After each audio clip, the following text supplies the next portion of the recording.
Good morning, ladies and gentlemen, and welcome to this webinar. My name is Nick Draycott, and I'm the Marketing Director for Riddlebox. The basic format of the webinar is a presentation followed by a question and answer session. That doesn't mean that you have to wait until the end to put any questions you may have to us, and we hope you will have some, but they won't be answered until the end, and in the meantime they'll be collated and dealt with later. One of the main reasons that you're here today is that, like us, you're big fans of Simon Sinek, and so we make no apology for the fact that this presentation includes quite a number of clips from Simon. What we do apologise about is that the quality of some of the clips is not as good as we might have hoped, but as you know, he's always worth listening to, whether the quality is good or bad.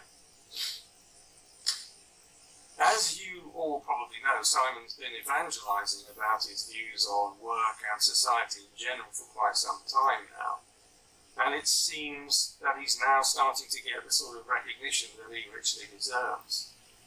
Although we here at Riddlebox only heard about Simon's ideas relatively recently, our founders, Ram and Jez, have been developing similar ideas for the last 10 years or so.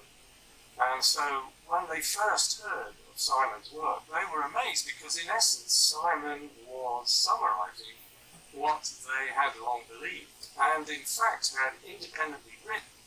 Ram as part of his PhD and Jez when he was doing his MBA.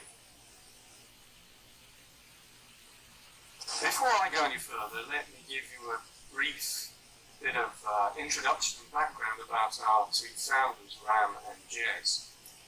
Let's take Ram first. Briefly, he's an electronics engineer with a master's in robotics and control, and went on to study for his PhD, and as part of the research for that, he developed a framework to measure the value of human capital, which is obviously relevant to the subject of this webinar. He also has an MBA, which specialised in business strategy. Very much the academic, Ram is also the author of several books on this subject. Ram likes to think of himself as an engineer with a heart.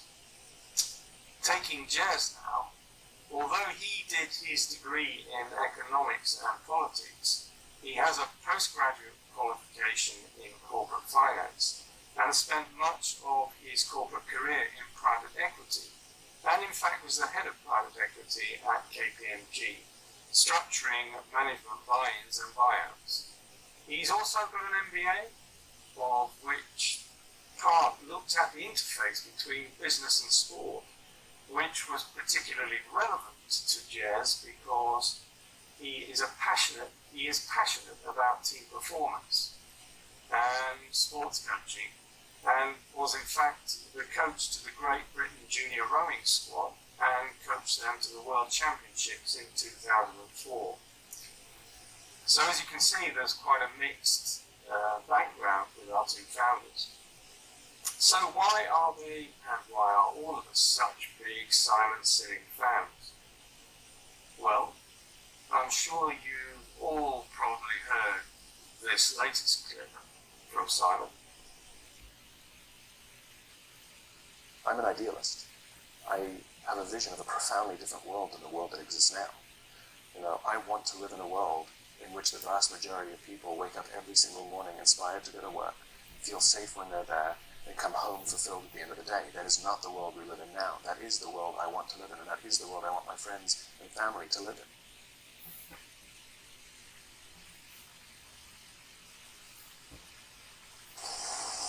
Exactly. We couldn't agree more, but we didn't think anybody else was listening, and then we heard Simon. It felt great to know that we weren't the only ones. We weren't the lone voices, if you like, and that these ideas were gaining traction around the world. You've got to remember that we're here at Riddlebox, or a lot of us anyway, are somewhat older than Simon. And we can remember, we've got first-hand experience of some of the business practices that Simon talked about, and which had generally been accepted for such a long time. Remember this? All of those techniques used to build a company in the 80s and 90s, they're not working anymore. And companies are struggling more than they used to, but they're still applying the same old techniques. And so it gets harder and harder, and the stresses go up and up, and working in these companies is more and more difficult just from a stress standpoint or stability standpoint. So what happens? Innovation suffers, engagement suffers, productivity suffers, trust suffers, cooperation suffers.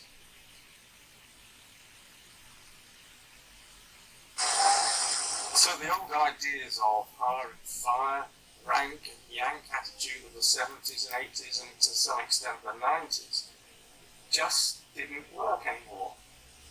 And to go back to what he said in the first clip, that he envisaged a world where people were truly happy and inspired to go to work, how much better a world that would be. And in fact, he goes on. And here's the folly, it's good for business. That's the joke.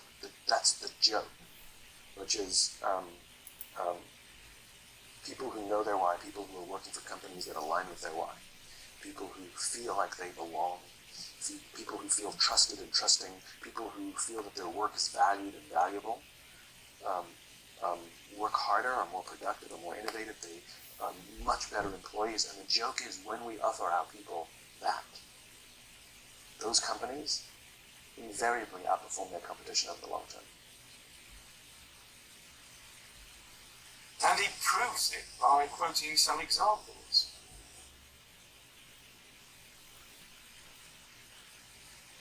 Costco significantly outperforms GE over the long term. The Hale General Electric has half the stock value of Costco over the long term.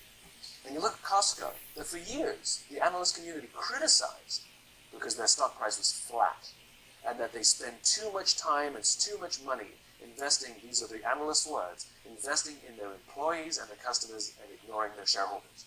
And if you look at it on an annualized or quarterly basis, the stock price certainly looks flat. But if you pull back over 30 years, this is what GE looks like, and this is what Costco looks like.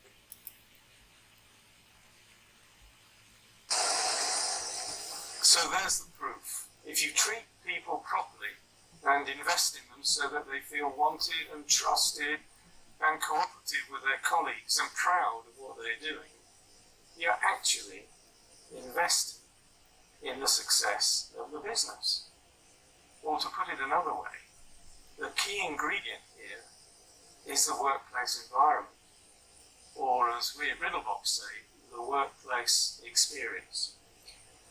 And Simon is quite unequivocal about the importance of the workplace environment as a determinant of performance. And who bears responsibility for establishing the quality of the environment? The only variable inside an organization is the environment. That is entirely within our control, and that's the leader's responsibility. And if the leaders make the people feel like they're given an education on how to do their job, the opportunity to try and try again, and again and again, the opportunity to build their confidence and become their best selves, the opportunity to interact and build strong relationships. This is what I mean by feeling safe. That I love the people I work with, I love where I work, I enjoy going there. It's a very basic idea. You know, we're social animals. Our happiness, our joy, our success, everything is dependent on our relationships. And we respond to the environments we're in.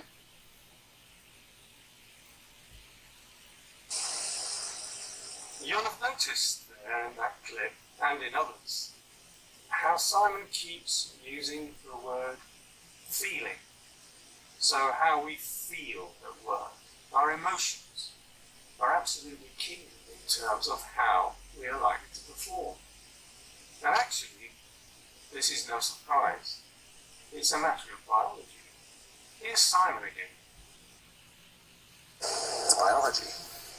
It's biology.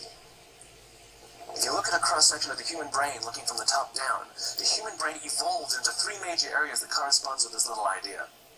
The outside area, the what level, is our newest brain, our Homo sapien brain, called our neocortex. The neocortex is responsible for all of our rational and analytical thought and language. The middle two sections, why and how, make up our limbic brains. Our limbic brains are responsible for all of our feelings, like trust and loyalty. It's also responsible for all human behavior, all decision-making, and it has no capacity for language. The part of the brain that controls behavior does not control language, and so we rationalize. This is where gut decisions come from. This is why we say, I don't know, it just felt right. Why do we use the verb to feel to describe a decision? It's because the part of the brain that controls feelings controls decision-making, that's why. And we all know that those are higher quality decisions anyway. When all you can give are the facts and figures as to why you should or shouldn't do something, the highest level of confidence you can give is, I think this is the right decision. But we all know. There are decisions we make in our lives that I know the facts and figures say that we should do that. It just doesn't feel right, though. So, to summarize, it is our feelings generated in our limbic brain which dictate our thoughts and decision-making. And once the decision has been made, our neocortex, which is responsible for language, justifies that decision with logic and rationale. The trouble is, you can't measure feelings. In business, we've got numbers to measure every aspect of the organization, from headcount to profit, turnover to debt, everything.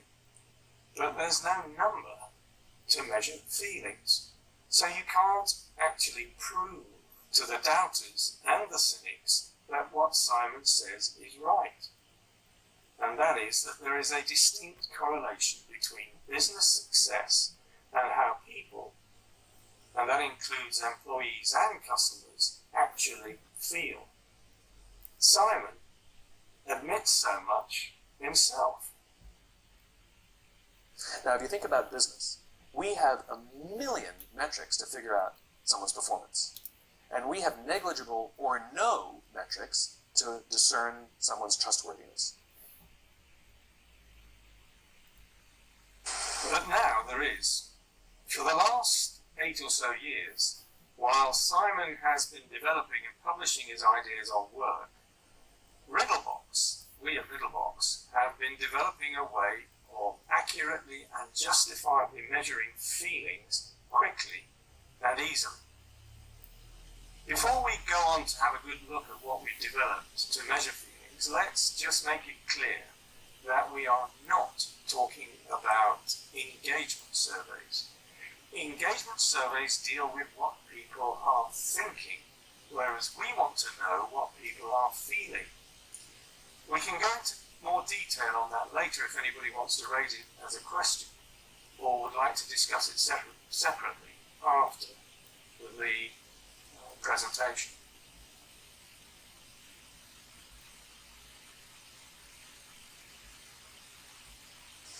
There's a very, very strong argument to show that the EU referendum in the UK and the election of Donald Trump in the USA were emotional decisions rather than rational ones. The opinion polls in each case got it wrong, spectacularly wrong, because essentially they asked people what they were thinking, whereas people actually got to vote. They voted emotionally. Slogans like "Take back control" and "Make America great again" tapped into people's emotions rather than any sophisticated analysis. And you may have seen the recent headlines about the political strategy company Cambridge Analytica, which is no more. And the quote from their then MD, Mark Turnbull, you can see it on the screen.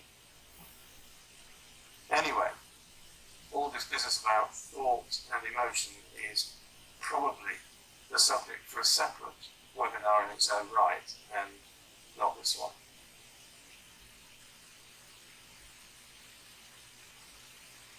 So, how does what we've invented actually work?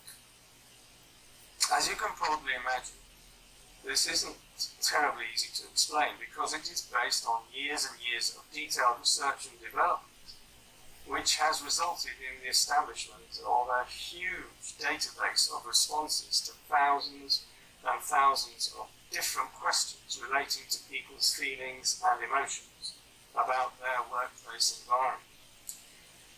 To summarize, extensive analysis of this database has enabled us to distill the essence of the workplace experience into 5 key elements. And interestingly, because this was done before any of us were aware of Simon Sinek's theories, it's quite gratifying to note that our scientifically based conclusions correspond very closely to what he believes and has been saying for so long. Our research shows that there are basically 5 key elements which determine the quality of the workplace experience, or as Simon describes it, the environment. They can be summarized as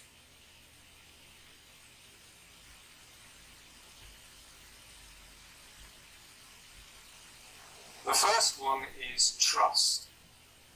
In other words, do I trust the organization I'm in? Secondly, it's empathy.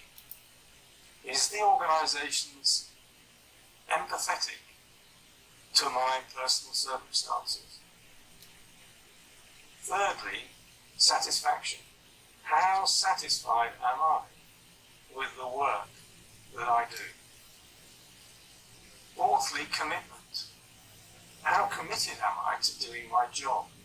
And finally, loyalty. How loyal am I to this organization? The most important of these is the first one, trust. And here, Simon and we are on exactly the same page. What's a company? It should be a group of people with a common set of values and beliefs. When we're surrounded by people who believe what we believe, something remarkable happens. Trust emerges. And make no mistake of it, trust is a feeling, a distinctly human feeling. Trust is not a checklist. Simply doing everything you say you're going to do does not mean people will inherently trust you. It just means you're reliable. We need trust, right? We need trust. When we're surrounded by people who believe what we believe and trust starts to emerge, when we trust them and they trust us, we're more willing to take risks. We're more willing to experiment, which requires failure. We're more willing to explore and go somewhere that no one has ever gone before with the confidence that if we fail, if we trip over, if we turn our backs, that those within our community, those who we trust and who trust us, will look after us while we're gone, will pick us up when we fall over, will help us when we're hurt. Our very survival depends on it. We're not good at everything. We're not good by ourselves. But if you go out as a group, we're pretty damn amazing. And the reason is because we all have our strengths and we all have our certain weaknesses. And the goal is not to fix your weaknesses. The goal is to amplify your strengths and surround yourself with the people who can do what you can't do. But it's not just based on skills and application and experience. It's based on what you believe. It's based on what you believe. You see, simply being good at something and having somebody else being good at what you're no good at does not mean you will trust each other. Trust. The sense of trust comes from the sense of common values and common beliefs. Obviously, the other elements are important too, and it is the interrelationship of people's responses concerning these elements which enables our big data service to calculate a robust and justifiable score relating to the workplace experience or environment. We're more than happy to explain the science behind our calculations in some detail, but now is perhaps not the time to do so, because we've found that when we do start to explain these elements in detail to people, it usually provokes a wide variety of different questions, some of which will be interesting to some people and not to others. But please, do bear in mind that we're quite happy on a one-to-one basis to explain whenever anybody wants to know exactly what we're doing and more about these calculations. Suffice it to say that our database contains thousands of separate data points and algorithms through which responses are processed to provide instant experience or environment assessments. So, how do we get the information that we need in the first place to provide these assessments or scores? Well, actually, this is basically it. Here you can see the questions that we ask to establish how people feel about their workplace environment or experience. Most people's reaction, and I'm sure there are some here today who are the same, once they look at this, they say, how is it possible to generate such incredible insights from such simple and frankly brief questions? Well, obviously, from our point of view, that's another of the clever bits, and it's the result of all those years of generating questions, collating responses, aggregating the data, and generating the algorithms. Suffice it to say, it works, and we hope that you'll take advantage of our webinar offer at the end to try this out for yourselves and on some of your colleagues. As you can probably appreciate, it's not just a case of taking all the scores together and dividing by 5. It doesn't work that way. The score, in fact, is not an average. The score is a complex relationship between the emotions and experiences expressed in the responses to the questions that you can see. And of course, the score for the 5 individual elements do not have the same weighting. As we mentioned before, and as Simon has confirmed in his videos, the most important is trust.